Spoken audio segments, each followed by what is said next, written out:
खोब मोजां सोंनाय दिनै बर'बाजार महलय फुजा कमिटिया फालिबोयै 75थि प्लेटिनियाम खुंथाय फोरबोखौ जों खुंनो लादों।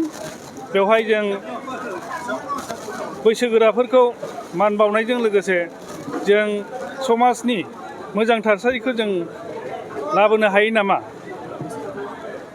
आरो लोगोसेयैनो जोंनि उननि जोलैफोरनो माबा मोनसे बोसोन मानिलायनायनि बोसोनखौ होलांनो हायो नामा बे हिसाबै जों दानि जेसेबां 75थि महलय फुजाखौ खुंनायजों लोगोसे बिथांमोननो फोरमायलांनो होननानै बे दिनैनि फोरबोखौ बा बे दिनैनि हाबाफारिखौ लानाय जादों।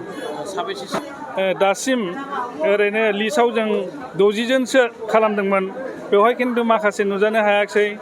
जों 50+ बा 50 जननि एसे बांसिन जों बिथांमोननो मानखौ बावबाय। बेवहाय जोंहा आर'नाइ गांसे आरो बिहु गामसा गांसे लोगोसे एसे माननि थांलाय फैलायनि। खुलुमबाय। दावहारु अट' एजेन्सियाव नोंथांमोनखौ बरायबाय। बाजाजनि बाइक लानो गोसो गुदुं सुबुंफोरनि थाखाय गोजोनथाव खौरां।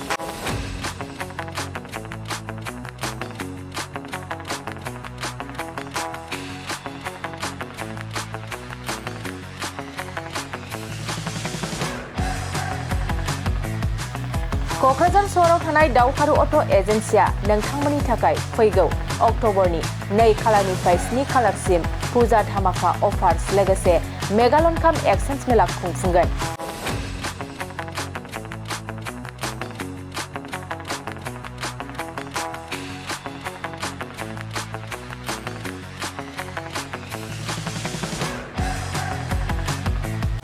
बे दावहारु अट' एजेन्सि श'रुमा बायगिरि बिथांमोननो लवेस्ट डाउन पेमेन्ट होनाय जागोन। नोंथांमोना दावहारु अट' एजेन्सि श'रुमाव होनो गोनां फुजा धामाका अफार्स आरो लोगोसे मेगालन काम एक्सचेन्ज मेलायाव फैनानै नोंथांनि लुबैनाय बाजाजनि बाइकखौ लांफैनो हागोन। बाजाजनि बाइक सालायनो मोजां मोनग्रा रायजो राजाफोरनो दावहारु अट' एजेन्सि श'रुमा गोबां मोजां अफारफोरबो लाबोदों। बेफोरनो जाबाय जेरै गंनै helmet free, 5 litre petrol free एसेर गिफ्ट आरो गासैबो मडेलनि बाइकखौ एक्सचेन्जनिबो खाबुआ थागोन।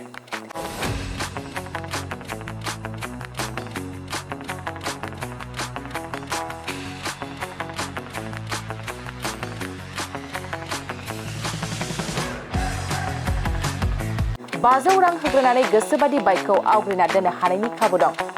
गोनांथार मिथिहोबावनाय बायगिरि बिथांमोना स्मार्ट वाच, इयारफन, बेग आरो ब्लेंकेट बेफोर मोनब्रै प्राइसफोरखौ जायखिजाया मोनसे बासिना लानो हानायनिबो अफार्स थागोन।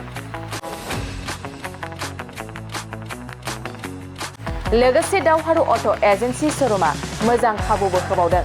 बाइक बायगिरिफोरनो फ्रि लटारि कुपन हरनाय जागोन आरो लटारि कुपनाव जाखाङोब्ला first prize smart TV, second prize washing machine आरो थार्ड प्राइज रिफ्रिजारेटर बेफोर मोनथाम प्राइजफोरखौ जोबथा साननि थाखाय लन मेलायाव हरनाय जागोन।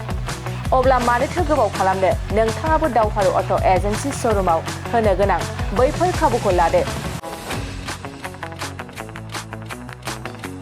आबुङै मिथिबावनो थाखाय 8822018193 600003 99187 जानबुं नाम्बाराव खौरां लाहरनो हागोन।